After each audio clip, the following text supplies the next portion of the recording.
We are Rogue Media Sports.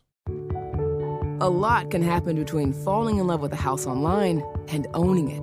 Between imagining living there and breathing in your new home for the first time. Having an advocate who can help you navigate the complex world of financing, inspections, negotiating, analyzing the market, and talking through any anxieties that may pop up, that can make all the difference.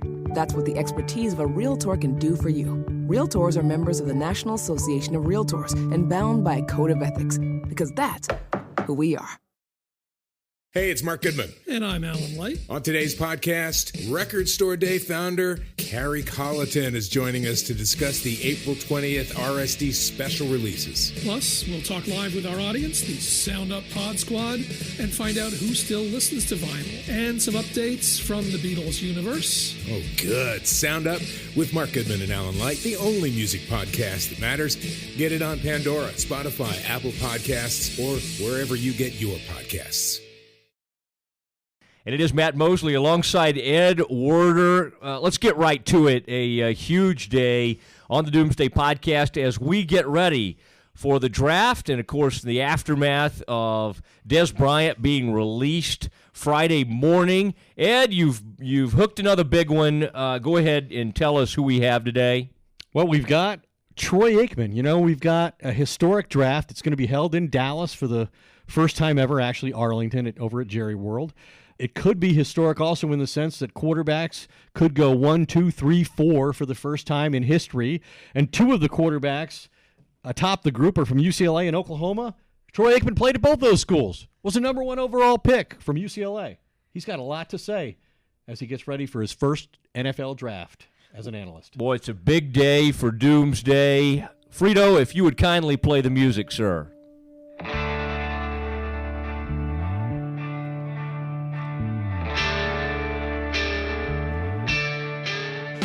And now, Mr. Matt Mosley, we have perhaps the most esteemed guest in the history of the Doomsday Podcast, beating out even my dear friend Brett Favre by 2 Super Bowl rings. We have Troy Aikman as our guest, and there's a lot of great insight that Troy can provide that's unique to this upcoming NFL draft, which is going to be held at Jerry World, as we all know, for the first time, because Troy's going to be involved in that for Fox. I'd also like to be involved in that, but Fox is not returning my calls at the moment, so that won't happen. I won't be able to be on set with Troy. So the next best thing is we could have him as a guest on the Doomsday Podcast. Troy, thanks for doing this. We appreciate it. Absolutely. Thanks for having me on, and looking forward to the chat. Where would you like your vast guest appearance fee to be donated? Any particular charity? Well, I mean, since I am wrapping up my year as chairman of this campaign for United Way, let's just give it to them. Oh, I was hoping that you were already done with that. Did you want it donated to the Ed Werder Fund? The Ed Werder Unemployment Fund would be a particular favorite at the moment. You got the best of both worlds. You're getting paid and you're not having to work. Troy, he's the only guy I've ever known that would complain about this. Yeah. Like 2 years. We would all love to get fired from our jobs and be collecting a paycheck. Yes. Well, if it was one of your paychecks, I might be able to make it last for a lifetime, but it's not, sadly. and I just think that has more to do with the abilities of our respective agents, not me versus you. Maybe. There might be a little truth in that. Okay. Hey, well, obviously we're going to get to the draft, but since you were a former Cowboys quarterback and a NFL analyst who has viewed a lot of Cowboys games in your role for Fox, the big recent Cowboys news, we'd be negligent, and I know you don't want that to happen again, not to get your views on the big news that the Cowboys released Dez Bryant. Yeah, well, I was surprised he was released. I didn't anticipate that happening. I really thought that they would reach an agreement financially that made sense for the Cowboys, and obviously nobody wants a pay cut, but I thought that they could reach a number that would satisfy Dez and that he would remain a Cowboy. So the release was, I guess, a surprise to me. Maybe those in the organization, maybe it was not unexpected at all. I really don't know. But it's my understanding that at least what I was told was that he was not willing to take a pay cut. And so with that, I don't think it left the Cowboys really much of a decision at all. But I thought they would have been able to work something out, and I'll be curious to see what team out there is. There's obviously going to be a lot of people that are interested. I'm curious, I guess, as to what somebody's going to be willing to pay for him.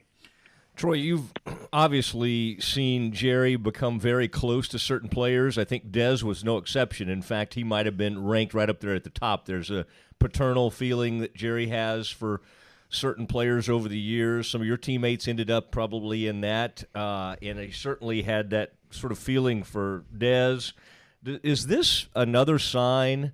We remember the whole Johnny Manziel thing and how Jerry couldn't stop talking about in the aftermath of that, how, I laid up and all that kind of stuff. Is this another sign, Troy, in your mind that either Steven or others in the organization might have become, their voices are a little bit larger than in the past?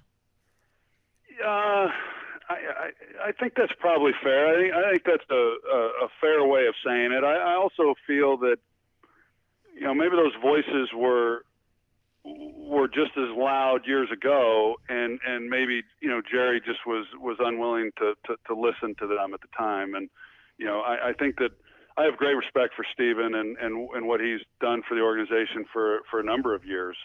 But I do it does appear. You go back to the Manziel and not picking him and some of the other moves that have or haven't been made in recent years. And they haven't been quite as active in free agency as what the Cowboys were when I was playing or not too long ago. And I think they've made an effort to try to build the team through the draft, which definitely is something that is of importance to Jason and Steven as well. And my guess, Will McClay. But it does appear that those guys are influencing decisions more than maybe anyone else has been able to do in Jerry's ownership. What do you think of Dez's remaining abilities at this point in his career as a number one type receiver in the NFL? Well, I don't know. I think I don't know if anyone knows exactly how healthy he is, and I think that's number one. It doesn't appear to me when I've watched him, coming off the foot injury, and he's a physical player, and so he takes a beating when he plays, and that's what makes him great. His dominance is the fact that he's a big physical wide receiver, but there's a price to be paid with that, and I would want to know, first of all, if he's healthy. And if he has been healthy, then I guess maybe that's a bit of a concern because he doesn't appear to run like he once did. He's never been regarded as this great route runner and technician in how he does things, getting in and out of breaks. Again, it's kind of like what I said, that he just imposes his will on people. I think he intimidates defensive backs, and he's just such a big, physical, strong wide receiver. And I think one, he has to get back to health, and if he can do that, then I think he can be a highly productive player, in the league. But that's going to be first and foremost, and that's really going to be dependent on him and the commitment that he makes this offseason as to what kind of player he's going to finish his career being. You said something interesting there, referencing the route running ability. One of the compelling points that Stephen Jones made when I interviewed him for our show at the owners' meeting was he said that the receivers are going to be held accountable for running good routes going forward, and he said that's the kind of thing that Dak Prescott needs. That Dak Prescott is more reliant on a receiver being where he's supposed to be when he's supposed to be there. Much like you were. He mentioned him being comparable to you in that regard, and less like Tony Romo in that regard. Do you see that comparison where Dak is a rhythm and timing type of quarterback more so than a guy who extends plays? Yeah, I think that I think take Dez out of the picture. I think receivers are expected. If I was a quarterback, I would expect a receiver to run the route the way the route is designed to be run and to be where he's supposed to be. Whether I have Brett Favre as my quarterback or, someone who's able to improvise and run around is irrelevant. I think if you're going to have a successful passing game, then you have to have receivers who understand how to run routes, how to beat defenders, how to win one-on-one matchups, and how to do it within the framework of what the design of the route is. And, the saying that you just said, as far as, be where you're supposed to be when you're supposed to be there, that's what Ernie Zampese used to preach constantly. And, of course, Norv Turner, who preceded Ernie Zampese as our coordinator, he learned the offense from Ernie when they were both together with the Los Angeles Rams, back in the late 80s. And so that's what I grew up with. It's what I've seen be very successful. Jason Garrett grew up in that same system. I know that he feels the same way about the passing game. And so I don't think Dak is necessarily unique. I think that in terms of style, he, of course, would – I don't know. If what Steven is saying is accurate, then he would be more along the lines of me, although Dak clearly has more improvisational skills than I had. But he would not be in the category of Romo, who would be able to do some things, buy some time, throw guys open, things like that. I think that's great when you're able to do that, and I think it's great when you have receivers who are able to adjust to those types of throws. But that's not the framework within an offense when you install the passing game and say, here's how we're going to execute the passing game. So I think what Steven is saying is, hey, we're going to have receivers that run the right routes or run good routes.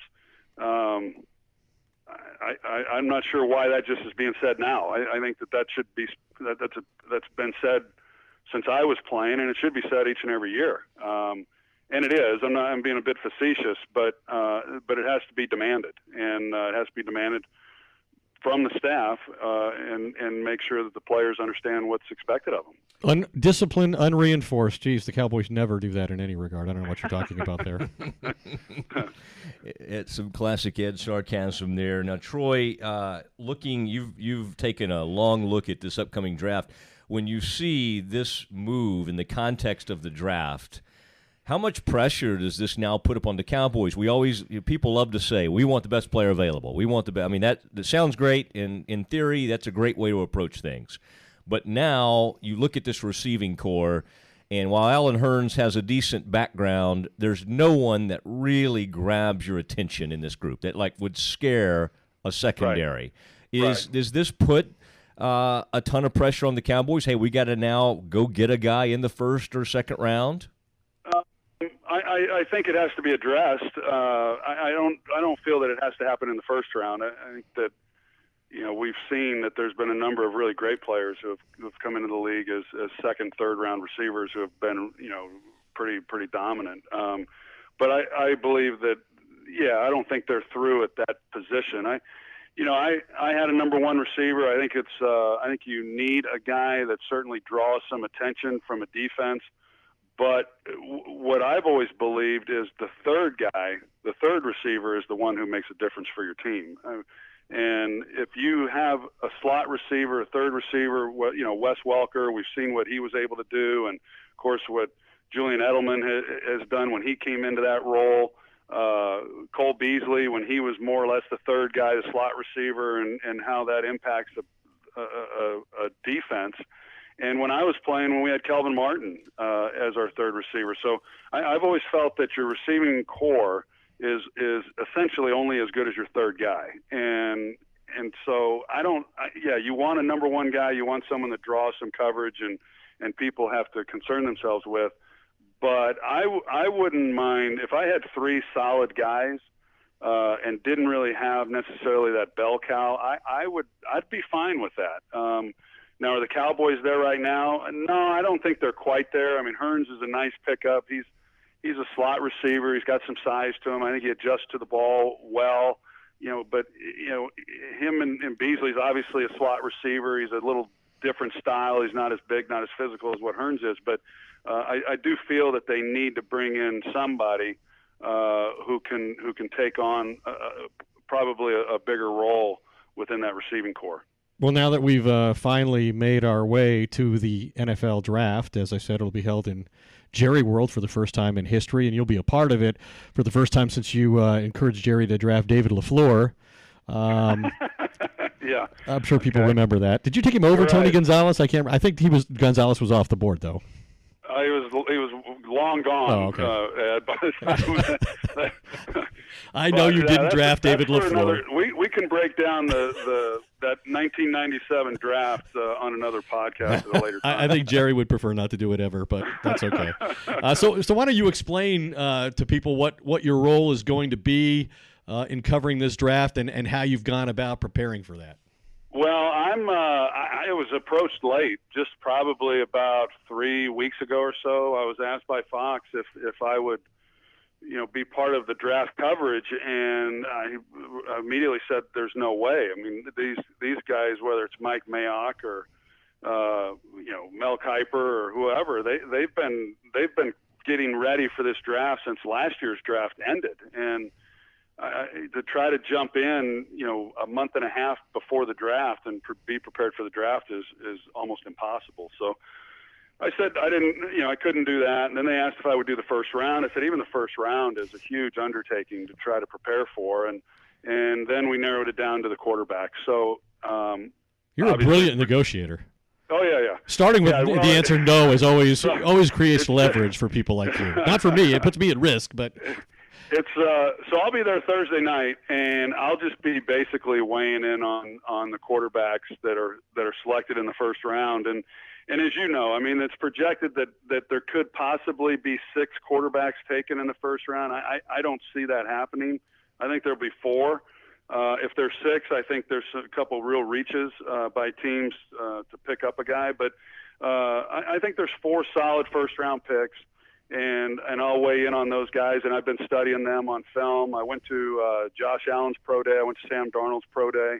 I was hoping to go to Baker Mayfield's, but was unable to. It was on spring break, and when he was holding his up in Oklahoma. But I have watched it on film, and then I've watched his games, and I'm looking forward to seeing how it all unfolds. I think the key to this thing probably is what's going to happen at number 2 with the New York Giants, whether they'll trade out of that spot, or whether they will go quarterback or go with, who knows, Saquon Barkley, the running back out of Penn State, or possibly an offensive or defensive lineman.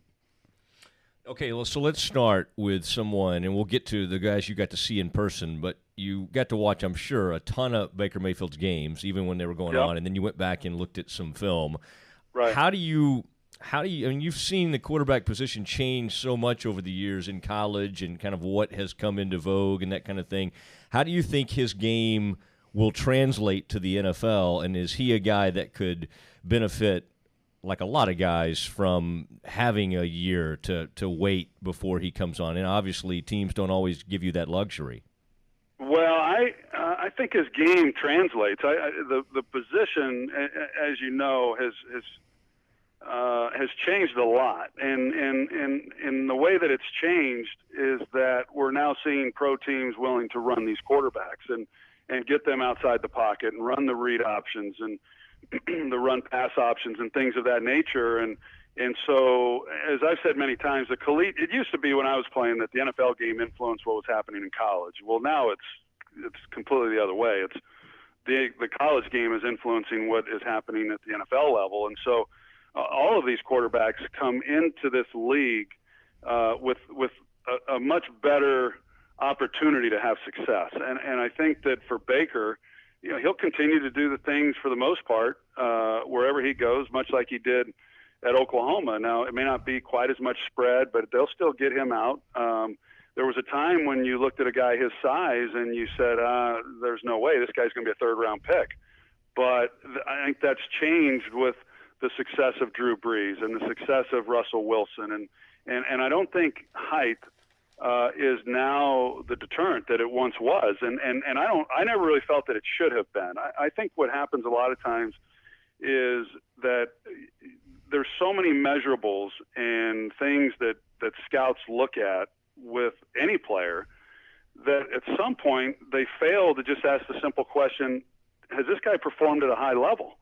And if he's done that in college and he's done that at Oklahoma against some really good teams, the NFL is not going to be too big for him. Now, that doesn't necessarily mean he's going to go on and have this great career. Odds are that if there's 4 quarterbacks taken in the first round, 2 of these guys are not going to be good. They're going to be regarded as a bust at some point in time. But I think that for Baker Mayfield, he's the most productive of the group coming out of college. He's a fifth-year guy. He's a walk-on who won the Heisman Trophy, and I don't know that that can be overstated enough. It's remarkable what he has overcome and the player that he's become, and not only having won the Heisman, but he was up for the Heisman in 3 seasons. And so I like his productivity. The question that I have, and every one of these quarterbacks has question marks. There's not a John Elway in this draft where you just say, that's the guy, there's no doubt about it, he's going to have a great career. And with Baker, he's the oldest of the bunch, and yet in a lot of ways he's the most immature. And, can that part of him, which I think gives him the edge because he does have a chip on his shoulder, he has been the underdog, but, can he hold it together and be the face of the franchise? And I think a lot of it depends on where he ends up going as to whether or not that's going to be a good fit for him. But I don't feel that he's a guy who would benefit from sitting back a year. I mean, I think that anyone would get something from sitting out a year and watching, but I don't think that he's one of those, whereas a Josh Allen, for instance, I think he needs a little time before he's truly ready to jump in there and take the reins of an NFL team. I feel Baker could jump in there and start from day one. I don't think the game would be too big for him. Doesn't necessarily mean he's going to play great. I'm not saying that, but I don't think he'd be overwhelmed by the competition or the bright lights of the NFL. You mentioned that you went to 2 pro days, which I think is 2 more than Jerry Jones has been to as a general manager of the Cowboys in the last 27 years. He wasn't at either of the ones I went to. He was not at either of those? Okay. You went to Sam Darnold's at USC and the aforementioned Josh Allen at Wyoming. What are your impressions, if you could sketch them out quickly on those 2 prospects? Yeah, I really like Sam Darnold. I've got him as my number 1 quarterback, and it surprised me a little bit, to be quite honest with you, Ed. I saw a couple of his games in college. The games that I happened to see, he did not play particularly well. So I didn't go into this evaluation process expecting to be as high on Sam Darnold as I was after watching him. His workout was amazing. It rained on the second half of the workout, pouring down rain. He was brilliant. Thought he threw the ball really well. I think Jordan Palmer, Carson Palmer's brother, who's been working with him, has done a great job. He had an elongated throwing motion in college. I think he's tightened that up a little bit. He's got some mobility. His concern is that he has not protected the ball particularly well, and that has to be coached out of him, and it can be. And so I think all these guys are going to be need to be coached harder than they were in college, and Sam falls into that category. I do think Cleveland will take him number 1. Josh Allen, he's got the biggest arm of the group, got a lot of athleticism. I think people are immediately trying to draw comparisons to Carson Wentz because they both had the same coach in college. I think that's a bit unfair. I do know that Josh Allen had no offensive line and he had no receivers, and yet he was very productive. But I've always said that the most important quality of any quarterback, number 1, he has to be accurate with the football. You can be tough, you can be smart, you can be a great leader, you can have all these attributes, but if you can't put the ball where you want to put it, then none of that other stuff really matters. And he's had a hard time completing easy passes. It's one thing if it's intermediate throws, but he misses a lot of easy throws that you just simply cannot miss. And why that is, I'm not sure, and I don't know that that's coachable. I hear a lot of guys say, "Hey, he's got a wide stance. He overstrides." That's why you watch Aaron Rodgers, and there's not a lot within his footwork that you're going to say is fundamental, and yet he's arguably the greatest quarterback in the league. I think sometimes things get taken a little too far when you're talking about strides and arm position and all these different things that I hear so many of these guys talk about when it comes to quarterbacks. I don't know if he's going to be a guy who can complete 60% of his passes because he hasn't done it yet, and that would be the big concern of mine of his. That reminds me of the old line, his accuracy issues of I think Rick Riley had it in Sports Illustrated on whether it was Brett Favre or John Elway. It was something like, he can throw it through the front door. The question is, can he hit the house? Because I think Josh Allen has the strongest arm by far among this group and would be probably immediately one of the strongest arms in the entire league, but like you said, you value accuracy over that. Well, Well, there is this, any quarterback who's being considered to be an NFL quarterback has enough arm strength. I mean, so is arm strength important? Yeah, at some level it is, but I think arm strength is way overrated. And it's funny because I've seen quarterbacks over my years when I was playing and now as a broadcaster, if you've got a big arm, you're going to have an opportunity to play in the National Football League. And you don't have to have anything else. And that doesn't mean that you're going to make an NFL team, but you're going to be given an opportunity. I think arm strength is overrated. I think if you have anticipation, you can have a much weaker arm and deliver the football where you need to deliver it. And Joe Montana didn't have this rocket for an arm, but he finished out pretty well in his career, of course. And I just think that there's other things that are far more important when you're evaluating a quarterback rather than how far they can throw it or how hard they can throw it. All right, Troy, take us through your thoughts on the guy from your alma mater, Josh Rosen. And I was amused at some of the, how they pick people apart. There's some thought that Josh Rosen is interested in things outside of football. And, Troy, this really bothers some people. Do you see anything to that when people go, well, he's into this or he's into this outside of football? Do you see any concerns in that? And what have you heard both through all your Bruin sources, and then what have you seen when you break down the film? Well, I went and watched him work out in person 2 years ago. I was out in California and reached out to him, and I watched him throw to his receivers. And I walked away that was going into his true sophomore season. And I remember walking away from that workout saying, this young guy throws the ball as well as any young quarterback really that I'd ever seen. He's got great balance. He's got great footwork. His delivery is effortless. The ball comes out on time. He's got great anticipation. He's probably the smartest quarterback in terms of football since Andrew Luck. When he gets on the board talking to these scouts and the things that he knows about the concepts and the defenses that he's facing, it's like he's a 10-year veteran in the NFL. So I think as far as the ability to throw the ball, I think this guy's the most ready to step in and play. You mentioned it. I'm not concerned at all about interests that he has besides football. I had a chance to visit with him after his freshman year, and he said then kind of what some of his goals were and what he wanted to do beyond football and, get into the business world and be an entrepreneur. And I think all that's great. He certainly has the capability of being whatever he wants to be. The questions on him really go back to when he was coming out of high school, was that he's regarded as a bit cocky, maybe aloof, arrogant. How well does he get along with teammates?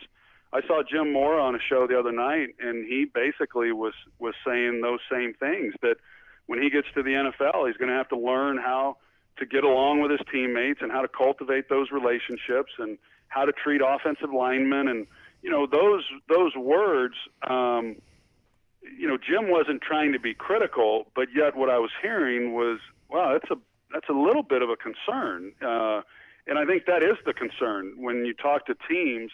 He's been compared to Jay Cutler, and can you win a championship if you have a quarterback who teammates struggle to get along with? And is that a fair characterization? I don't know. I really do not know, but I do know that it's been talked about by a lot of people. And if he didn't have those issues, or if people were not talking about those things, he is the one guy who, when I mentioned there's no John Elway, he would be hands down, in my opinion, the number one quarterback in the draft. I think durability is a bit of a concern. He's had 2 concussions. He had a shoulder surgery where they went in and cleaned it out. So durability is a bit of a concern. He's not a big physical guy. But outside of that, that's the only thing holding him back are these question marks about his character. And I'm not sure where I would be on that, to be quite honest with you. I've got him number 2 on my board. I got Darnold 1 and I got Rosen at 2. But that's a big question mark when you're talking about the guy who is going to be the leader of your franchise, and can he rally the troops? The other concern or question that I have on him is when he got to UCLA, I think they had won 13 games the year before he got there, 11 games, 12 games, whatever it was. And they were worse when he left, so here's essentially a franchise quarterback who played there for 3 years, and yet when he leaves the program's worse off, and they just got their head coach just lost his job. That how much weight should that be put on the quarter? I don't know. I just know that the program's worse than they were when he arrived, and that's a bit of a concern.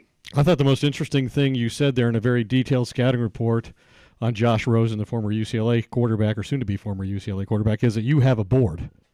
You have a draft board over at the new Aikman mansion, wherever that might be located. Is that just a figure of speech? My board has 6 names on it. I think you really have to care about quarterbacks. I think it's more of a note card than an actual board. well, it's start slowly. You did that in your NFL career, and it seemed to work out just fine. You went from 0-11 as a starter your rookie year to a guy who won 3 Super Bowls and made the Hall of Fame. I will say this, that as someone who I've watched the college game, but usually when I'm in a hotel room the night before our broadcast, I'm working, preparing for our game, and I'm not paying that much attention to whatever college game that's on. So I don't study these guys a lot, and I haven't in previous years. And so this has been great for me to really get in and look and study these guys, and it'll be fascinating for me to see then how these guys go on and perform. But I can see now if you're a team who needs a quarterback and you're looking at these guys and you're saying, okay, well, which one do you want? If you're Cleveland, and Cleveland cannot mess this thing up. I mean, they've messed it up enough times already, but they will. They've got to get it right. They could come back at 4 and take another quarterback just to make sure that they don't mess it up. Well, that's right. And I said to Todd Haley I said to Pat Shurmur, who's now the head coach with the Giants, as you know, that hey, it's not all bad being at number 2. And it's just like when Carson Wentz and Jared Goff came out, the Eagles, they didn't have to come out and say who they liked more. They didn't have to say if they liked Wentz over Goff or Goff over Wentz. It didn't matter. They just got to say, hey, we'll take whoever you don't take. And the pressure was kind of off them a little bit, And there's a lot riding on this pick for Cleveland, for all these teams. All these teams that take quarterbacks, right? I'm sorry? All these teams that take quarterbacks have a lot riding on them. Well, there is, and I think that first of all, you gotta if you don't have confidence in your evaluation of a guy, you're never going to make it in this league. You're never going to be a general manager or a personnel guy that does anything good for your team, because you've got to. If you're so worried about, gosh, half of these quarterbacks don't make it, I'm not going to risk taking a quarterback. I'd rather take the safer pick and take this offensive lineman or take Saquon Barkley.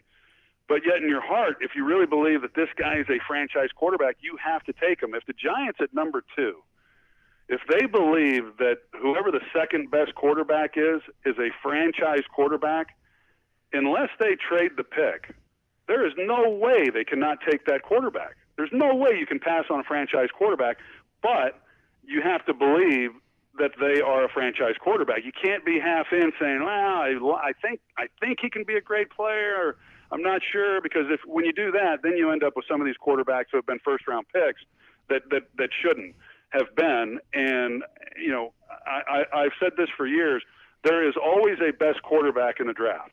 But that doesn't mean there's always a franchise quarterback in the draft. But yet these teams that are starved for quarterbacks, they believe whoever the best quarterback is a franchise quarterback. And obviously that's not been proven to be true. But all these first-round teams that are taking quarterbacks or looking for quarterbacks, yeah, if you're wrong, it's not as bad as it once was. But if you're wrong on that guy, it sets you back, and it sets you back for many years.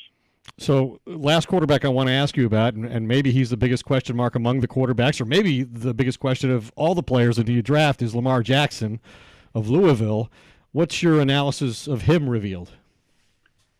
What's my evaluation of what? What's your analysis of Lamar Jackson as a quarterback? We know there's been a lot of controversy because former GMs like Bill Polian have suggested that if he doesn't make it at quarterback, he has the kind of athletic ability you'd look for in a wide receiver. I've heard GMs say, hey, maybe he should be a corner. But obviously that leads to a lot of allegations in today's climate about racism and so forth. So as a guy who's evaluated Lamar Jackson as a quarterback, what do you think of his skill set? Well, his skills are off the charts. I mean, it's unbelievable when he has the ball in his hands. And to say, well, if he doesn't play quarterback, he has the skills for a wide receiver. Or he has abilities running that are exceptional, and you can compare that to anyone at any position. I mean, I'm amazed when I watch him run with the football. It's comical sometimes what he's doing to some of these defenders. But and he's not a bad thrower. He's not in the class of Josh Rosen or Sam Darnold. He's not as accomplished, as a passer. And for me, I talked about accuracy. You have to be able to throw the football. If I'm drafting a quarterback, but others have different opinions, and I think that a lot of comparisons to Michael Vick, who obviously was the number 1 overall pick of the Falcons, and I think that whoever does take him, if they are going to play him at quarterback, which it sounds like that's the only place he wants to be, then there's a commitment to you have to. You do this for all quarterbacks, but you clearly are then saying that, okay, we're going to implement a style of offense that accentuates the strengths that he has. I mean, you have to do that if you're going to invest in him as a quarterback. And what teams that need quarterbacks are willing to do that or are going to do that, I don't know. I do think, he didn't time in the 40 at the Combine, and he didn't time in the 40 on his pro day. And I was told the reason he didn't was because he didn't want these teams becoming enamored with his ability as a runner, because he wants to be regarded as a quarterback. And I don't know. I think that might have been a mistake, because I think that the process of the Combine or your pro day is to show off your strengths, to accentuate your strengths. And let them get enamored with your ability to run. If that gets you drafted in the first round, so be it. And I think him not timing in that left a lot of people wondering, okay, just how fast is he? And I think that's certainly one of his strengths, and he should have played to it. All right, Troy, people are going to be dying to know this. If you can reveal this to us, the Aikman big board. Little board. It's a little board. Or this the small board. Tiniest board in the You NFL should be draft. like Jerry. He always accidentally shares his board on social media. Should be photographed in front of it. I certainly think you should. Yeah, have somebody take a picture of you next to it. Okay, Darnold, Rosen. Now, I would assume, did you have Mayfield third, and then Allen, or Allen and then Mayfield? Well, my board, my note card, I should say, is kind of, these mock drafts kind of changed a little bit, and as I continue to study these guys, at one time I had Rosen and Josh Allen as both at number 2, and since then I've moved Rosen ahead of Allen, and right now I would maybe put Mayfield ahead of Allen. I may move Allen to number 4. And I do think with all these guys, so much of their success is going to be dependent on where they go and who's coaching them. And I think that for a guy like Allen, as I said a little bit earlier, I think he could use some time to sit back and just kind of watch and mature a little bit and grow. And he definitely has the most upside from where he is right now to where he could be. So I could see him having a hell of a career. But right now, I think as we talk today, 2 weeks out from the draft, I'd probably put Mayfield ahead of him. And then the guy who we haven't talked about is Mason Rudolph at Oklahoma State. I've talked to some people who see him as a third-round pick. I've just started digging into him, but I watched some film the other day on him. I like what I've seen. I really do. And I don't know why I'm thinking this way, but knowing what New England has done when they trade Brandon Cooks and they've got these picks and they lost Jimmy Garoppolo, and I know Belichick loved him, and I could see Rudolph sliding down, and maybe he does fall to the second round. He probably should, but I could see where maybe the Patriots pick him up, and obviously any quarterback that gets an opportunity to go to New England and learn behind Brady, and then get to spend time with Bill Belichick as their head coach when they take over, that's a good situation. And I just, for some reason, have a feeling that Rudolph is going to fall to New England. Yeah, that is very interesting. And by the way, New England's also been mentioned as a potential destination for one Dez Bryant. And I think, Troy, that goes back to the whole Randy Moss situation. Do you take a guy who seems to have kind of fallen on, not hard times, but you know what I mean? People kind of doubt them, and then can he come back and have one or two great seasons? That would be a very interesting fit for him. I think that what you get with Dez is you're going to get a guy who's motivated. He's going to want to prove that he's not done, that he's still got good years left in him, and that the Cowboys made a mistake. I guess I didn't see this, so I hate just going off of what you maybe hear, but can't trust the media. He said something about maybe playing the Cowboys twice a year. That would then lend you to say he's going to go to an NFC East team. Maybe that's true, but I do think that if he gets his mind right and he's motivated, he could go out there and really have a heck of a year.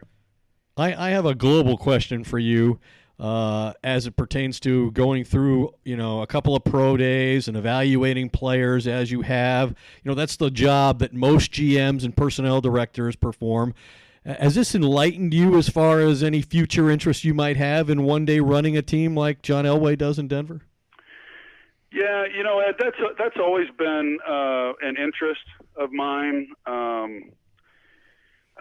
don't know that the opportunity would or will ever present itself, but if it did, I'd have to take a hard look at it because I've said many times that I do believe there's another frontier for me beyond television, and I've loved my broadcasting career. I've had a lot of fun doing it. It's afforded me a lot of time with my girls who have a few years left, and then they'll be off to college. And when that happens, then I'm going to be able to kind of take a step back and say, okay, just what exactly do I want to do? Do I want to continue with broadcasting, or I maybe like to get involved in something else? And that something else could very well be, a front office opportunity. It would require certainly a change of lifestyle. It would require a change of location. It wouldn't happen here in Dallas, and I love living in Dallas. Did you not name any of your children Jones? Neither of your daughters named Jones? That was a mistake on your part. I knew I was screwing up when I named him what I did. So, I don't know, but if answering the question, would that be something that I think I would be interested in? The answer would be yes, and I'd take it a step further. I think it'd be something I'd be really good at, and the challenge of it would be the most compelling part. Because as a player, I certainly had beliefs of how a team should be run, the type of players that are required. And I remember talking to John Elway about it, and he wanted to prove that a former player could do it. All these GMs, they all think that, what does that guy know? Well, what John Elway said to me was, what he knows is what a championship locker room looks like and how it's made up. And he's been on those teams, and he's been in those locker rooms, and obviously he's done a really nice job there in Denver. And but yeah, who knows whether or not that would actually ever come to fruition, or if I'd have the opportunity to do so. But I know you've said that you have interest in that sort of thing at some point, maybe later in your life. As you said, maybe when your girls are out of the house. But going out and doing pro days, that's the kind of experience you would be setting yourself up for on a more regular basis. And I just wondered if you enjoyed that, even on the limited, form that you experienced it. I did. Yeah, I did. I did enjoy it. I've enjoyed, I watch film obviously now when I prepare for these games, but I've enjoyed the process of evaluating them and studying them. And I guess,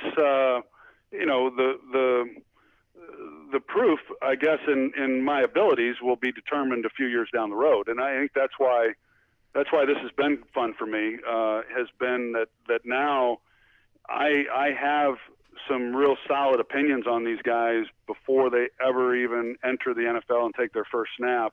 And I'll be as curious as anyone to see, what I thought relative to what ultimately happens. But like I said, I it's projected there's 6 quarterbacks that could go in the first round. I don't think that will happen. If it does, I think there'll be a mistake. I think there'll be 4. And then how those guys go on and perform will be fun to follow. And one last bit of housekeeping here for the Doomsday Podcast. Can you confirm or deny, speaking of your future, I've heard it bandied about that you and Joe might be adding Thursday night games to your schedule. Forgive me if that's broken in the last 20 minutes and I haven't seen it. Have you? No. Are you thinking about that? Have you said no? Or are you open to it? He always says no. Didn't you hear him? Where are you in that process? I'm open to it, and I'm actually in a negotiation as we speak as to whether or not we're going to come to an agreement that makes sense, for me to do Thursday nights. And Joe is, if I'm calling the games, Joe will be my play-by-play guy, and if Joe's doing play-by-play, I will be his analyst. So we're kind of in this thing together, and I think that I don't want to speak for Joe, but I know for me it is a lot of work. And I'm certainly prepared for that. But to me, at my stage of my career, I'm going into my 18th year of broadcasting, and as I mentioned a moment ago, my girls now are older. They're driving. They don't want to see Dad as much anyway. And, that's one more reason for you to stay close to home, though. But it's just kind of a change. It kind of shakes up the schedule a little bit, reinvigorates me. It's another challenge, something that I haven't done. And at this point in my career, I say, it could be fun. But we'll see whether or not ultimately we can get everything agreed to, and if not, then I'll just continue doing what I'm doing on Sundays, which I really enjoyed. Is Aaron Andrews committed as the sideline reporter, or might that spot be open and some other applicants could express some interest? Oh my goodness, Ed! You're saying there maybe is some red-haired guy available that I think there's probably a lot and give some great insight. If such a person were interested and available, would that spot potentially be open? Yeah, I'm wondering who that might be. A red-haired guy who would be available. I'm kind of more. That's what Fox has always wanted to do, is get guys in their late 50s down there on the sideline. Thanks, Mosley. Now Mosley's just looking out for the good of the Doomsday Podcast, which is an endangered species at this point anyway. So. Hey, we barely put Aaron on camera when we go to her for a report. You would get no airtime. I don't have to be on camera. I just want to help you be good. I just want to help. Yeah. You're going to need more help than ever because you got to do twice as many games. Oh, well, hey, you're not the first one to tell me that. I mean, I've been hearing that most of my life, that I need more help than ever. Hey, last thing, we'd be remiss if we didn't ask, how big a season do you think this is for Dak Prescott? Coming up, his 3rd NFL season. Obviously spectacular as a rookie, really good for the first half of last year before Ezekiel Elliott served his suspension and they lost Tyron Smith. How pivotal a year do you see this as being for Dak Prescott? I think it's probably more pivotal for Jason Garrett. Speaking of redheaded guys. I think Dak's going to be around a while, but it's a big year. They're all big years. I think last year was a big year for him as well. And, it's the nature of playing quarterback in the NFL that no matter how good or how bad your year was the year before, the expectations are high and there's a lot of pressure and there's a lot of expectations to go out and play at a level that allows your team to have, ultimate success. And I've said before, I don't worry about him. He'll be just fine. I really believe that. I think he's an exceptional young man who has it together. I wouldn't be surprised if he's somewhere running sprints or throwing a football as we speak and studying film and doing all those things. I think he's highly motivated to be great, and we've already seen what he's capable of doing, and I think he's going to be just fine. I really do. I don't worry about him at all. I think he's going to have an outstanding season. Well, you know a bit what a benevolent person I am, so obviously – given what you said and what I suggested just before you mentioned what a pivotal year this is for Jason Garrett, I was clearly advocating for a redhead on Fox. I was looking out for the long-term job security of Jason Garrett in the football business, not myself, as you were suggesting. I don't know why. Okay, there you go. Hey, well, we can't pay you enough or thank you enough, but we'll try to thank you enough. We appreciate you being our guest, and I look forward to seeing you. Matt does probably as well out at the draft. Hope the rest of your deliberations go well and that they have the draft before Josh Allen falls entirely off the Troy Aikman little board. He's moving down the Aikman board. I appreciate you guys having me on. It was a lot of fun. All right, thanks, Troy. Say hi to the family. You got it, guys. See you, Troy. There he goes. Troy Aikman joining the Doomsday Podcast, Matt Mosley and Ed Werder. And let's keep going here as we react to some of the things we just heard from Troy. And I thought Troy was, we knew he'd be great, but, boy, several fronts that really grabbed my attention. I'll let you kind of see what grabbed your thoughts and attention. We both have talked to him and know his interest in being a possible president of an organization, GM, whatever you want to call it, kind of what John Elway has done with Denver. And once again, he more than confirmed his interest. And as he's just hit 50 in the last year or so, he's gotten remarried. It sounds to me, now he's certainly not dying to get out of the TV business, but at some point, and I would think he'd have to do this at some point in his 50s, I would think that's when he would want to start this. I think more than ever, he has a keen interest in, if the right opportunity came along, he would like to do it. And as he said, and he's a pretty modest guy, he said, I think I'd be really good at it. And I thought it was interesting that he said he thinks there is more in football and in life for him to do beyond what he's already accomplished on the field and in his chosen second career as a color analyst on NFL games for Fox. And I know this has been something that's always been intriguing to him, and I know he believes, like he was suggesting, I know what the right kind of player looks like. I know what the right mix of personalities in a locker room is. And I think he believes that you have to put a lot of work into it, and that's probably – it's going to require a lot of travel. As he's experienced on a limited basis here, as he's evaluated these players, I really think this experience sounds to me like it's enhanced his interest in going in that direction at some point in the near future. I think he would be very selective about which teams he would be involved with, which cities he would be willing to live in. I wouldn't be surprised if he were to be a part owner of a team as well as running the franchise. I think he might first initially get involved in that aspect, franchise ownership. And, Peyton Manning's another former Hall of Fame quarterback who's looking in this direction as well. And if he were to get involved, then I think that would probably make Troy all the more interested in being the competitor that he is. As he told us, maybe part of these negotiations with Fox to perhaps add the Thursday night game, if he's able to negotiate as well as I think he probably can, that'll give him more money to get involved in ownership. He's saving. He's created a piggy bank now that he's developing a big offshore account maybe to purchase a team. But I think obviously, even as much money as he's made, it costs billions to buy an NFL franchise. So he'd only own, in all likelihood, a very small share. But I think he would want that as part of totally investing himself and his time into trying to make that team a championship-type contender. Yes. And it's unfortunate that he can't. He knows, obviously recognizes that's never going to happen for him in Dallas, because this would be obviously the perfect scenario for him had he been born with a different last name. Yes, exactly. And, boy, some good moments there. I thought one of the interesting, and he had a lot to say about Dez and what's going to happen there, and I think he actually believes Dez might have a chance to have another year or two of solid play. I think he would have hated to play with Dez, though. I think he would have had very little tolerance for Dez Bryant from the fact that, I think Dez and all of us has alienated some members of the coaching staff, obviously. I think he alienated members of the training staff. He's a guy who did not honor their time. He didn't keep appointments. He showed up when he wanted to.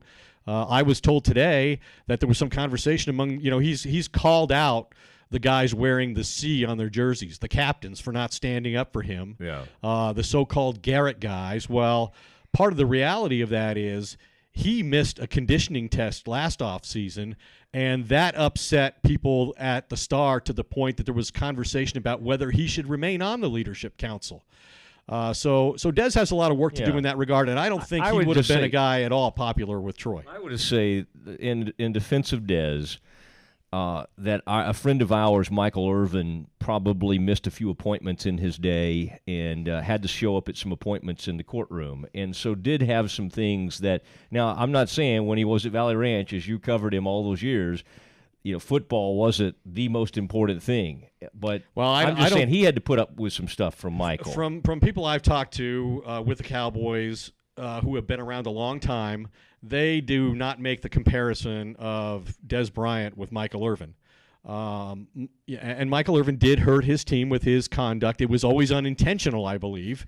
But the people who talk about Dez and the kind of personality he was and the commitment level and sort of the way he conducted himself at the Star, the people that they mentioned were diva-type players like Deion Sanders and Terrell Owens, who, they didn't honor the hierarchy, that they just took their concerns directly to Jerry, and they knew they were protected by Jerry, and so they didn't feel there were any consequences for their actions on the field or off the field.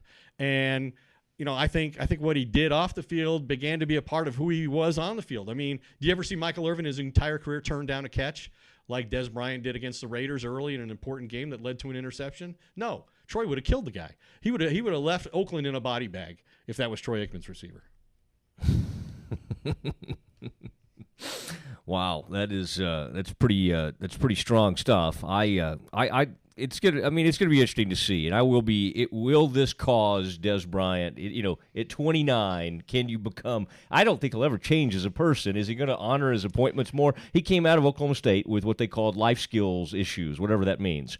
And I think that had to be with he showed up whenever he wanted to. Right. And he's continued down that path. Now, could he have one or two more really good years left in him? I think that could happen. And now one thing I did want to say that I found fascinating was Troy giving us the angle that we hadn't really talked about, that third receiver is so, he's not so enamored with having a so-called bell cow receiver. He had one in Michael Irvin, but he would be okay as long as they had a great, but just a really good slot receiver. Which they did 2 years ago. They thought they had one in Cole Beasley, whose play clearly diminished, and I think some people would suggest that that's related to defenses responding to not the perceived threat that Dez was 3 years ago when he was at the apex of his career athletically, but reacting to what he is now and the threat he posed at the moment, and the same for Jason Witten.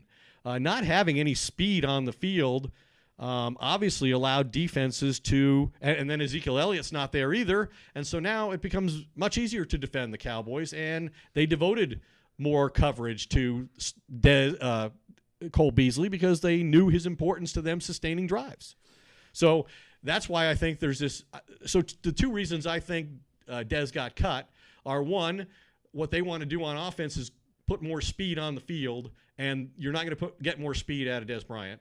And two, they want guys, as we discussed at length with Troy, who run proper routes and are disciplined in the offense, and Dez is not that, and it's unlikely that he's going to be that here. Maybe he'll be that somewhere else after the traumatic experience of being waived for the first time in his life. Yeah, he might do it. And quite honestly, the whole addition by subtraction thing, which is sort of overstated at times, could, having a somewhat nondescript receiving core, be what Dak needs, what this team needs. No, I think they need to be that's strong. That's what they have right now. Well, they have a nondescript group of wide receivers. Okay, but they also have the 19th pick in the draft.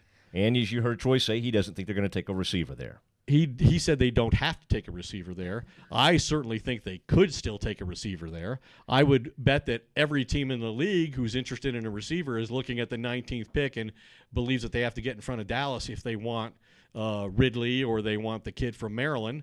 So we'll see what they do, but I don't think they'll come out of the draft with no prominent receiver in the first or second round. Yeah, and what I would say is this: it's hard to point to a ton of situations where a first or second round pick in the draft just immediately day one comes in and makes a huge impact on a passing game. Not that it doesn't happen. It doesn't happen often at quarterback either, but it happened for Dak Prescott. It certainly did. And it happened in New Orleans for Michael Thomas. He wasn't even was he a first-round pick or was he a second-round pick, the Ohio State receiver? He's been one of the best receivers in football the last 3 years. Big physical guy. For some reason, kind of like Dez was early in his career. My weird photographic memory, 47th overall comes to mind with Michael Thomas. That'd be second round? Correct. Yeah. It is the Doomsday Podcast, and so good of you, Ed. I'm glad I could get Troy on for us today. It's about time you delivered. I think that was important. No, it was good. Always fun for people to He's the best. That understand. He is. He's great, and you and Troy have a long history together, and he obviously has a lot of respect for you. Not ready quite yet to bring you on to the Thursday Night Fox broadcast, but he does like you quite a bit, and that's why I believe he gave us, I don't know, what did we end up going, 30 minutes of his time, 30, 40 minutes.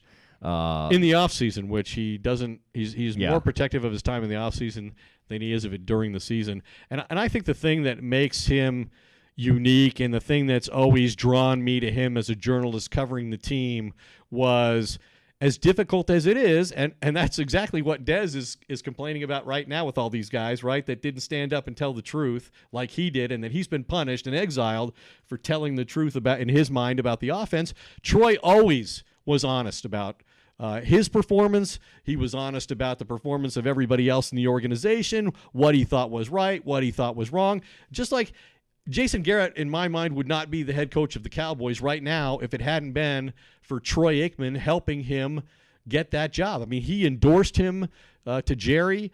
After he got the job, he took him down to Florida and had him with Jimmy Johnson for a long weekend to talk about football and what it takes to be a successful head coach. And yet he's honest enough to say, hey, I forget Dak Prescott. This is not a pivotal year for him. It's a pivotal year for Jason Garrett. Let's look at this real quick. LaFleur, Jason Garrett. Are we sure Troy should get into this business? I overstated his involvement in the David LaFleur pick. He was a huge tight end from LSU. The Cowboys took in the second round, and he never did a thing. And it was because Troy had looked at tape or worked him. I don't remember if they took Troy to work him out in Baton Rouge or Troy just looked at tape. Troy was given the blame. He had a high opinion of the guy, and they wound up taking him. And then obviously the front office decided this was Troy's pick, and we should tell everybody the truth about that. That's right. Let's tell everybody this was Troy. We were smart enough to go out in restricted free agency and get Jay Novacek off the Cardinals roster. Yeah. When we left it to the player, look who he took. Yeah, exactly.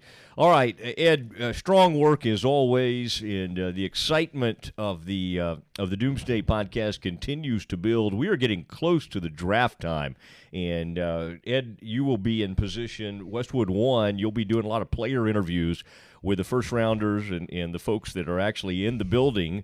Can you give us just a quick rundown, a handful of the which quarterbacks are actually going to be in attendance? Have you seen that list yet? For sure? I know Baker's not going to be there. Right, there's a list of 22 players that the NFL has sent out that these players will all be in attendance at the draft, and my job with Westwood 1 will primarily be to interview all of the players in attendance who are drafted in the first round. So I feel a lot like Troy in the sense that I only have to worry about the first-round picks the rest of the draft. Who really cares? Yes, exactly. And I want you to say thank you for joining Westwood 1 and then also the Doomsday Podcast. When you do those interviews, I think that's important for our branding. And we'll do the show live from the draft. First night of the draft, Frito Nation Productions will be in the house. I've secured him big-time tickets into one of the, premier suites. We'll be in a suite, and we'll let you wrap up your duties, and then we will hole up and do our podcast because I think it's important to react to that first night. And then we'll see, Ed, of course, given your schedule, we'll always plan around you and Frito, what y'all think about day 2. Y'all might be ready to move on by day 2, but day 1, we will be all over it. I want to thank everybody who's been a part of it. Thanks to the Doomsday staff and of course, Mark Frito Friedman, and then, the big-time automotive sponsor that is waiting in the wings, ready to sort of take over this season and excited Why to do have we continue to conceal their identity? I didn't really. In fact, they heard that last one where I don't know. Who wouldn't want to be associated with a show that can get guests like we have? Troy Aikman, Brett Favre, Super Bowl winning coach Doug Peterson, Dak Prescott twice, Ezekiel Elliott, all the great legal interpretation we had from Michael McCann. Oh, I thought you were talking about me. And on that Daniel one. Wallach during the whole Zeke Elliott fiasco last year. I mean, who would not want to be associated with that? Yeah. I know it seems like a lot of people don't want to be associated with it. I've been able to determine a lot of the folks who aren't.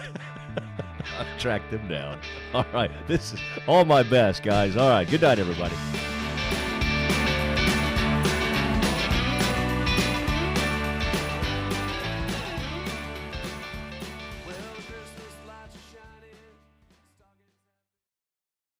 Is this house a good price compared to others in the area? Are prices going up or down? If I don't make an offer right this very moment, will I miss my chance? These are just some of the questions a home buyer might ask. And these are the sorts of questions an agent who is a Realtor can help answer.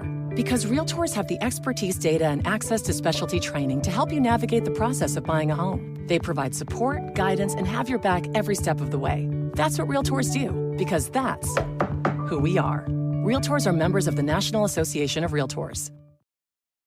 Hey, it's Mark Goodman. And I'm Alan Light. On today's podcast, Record Store Day founder Carrie Colleton is joining us to discuss the April 20th RSD special releases. Plus, we'll talk live with our audience, the Sound Up Pod Squad, and find out who still listens to vinyl. And some updates from the Beatles universe. Oh, good. Sound Up with Mark Goodman and Alan Light, the only music podcast that matters. Get it on Pandora, Spotify, Apple Podcasts, or wherever you get your podcasts.